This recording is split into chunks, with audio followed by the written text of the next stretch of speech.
жұмыс жасап жүргеніме 5 жылдан асты.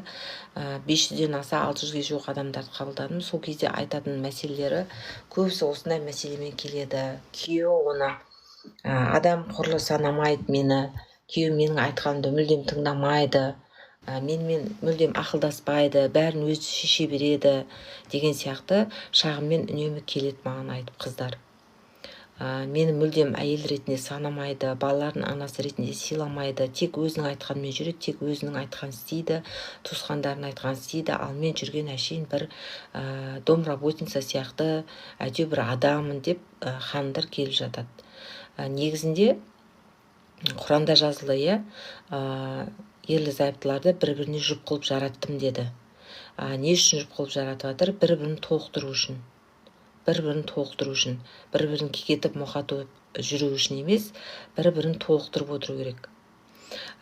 Бұрында біздің ата-бабаларымыз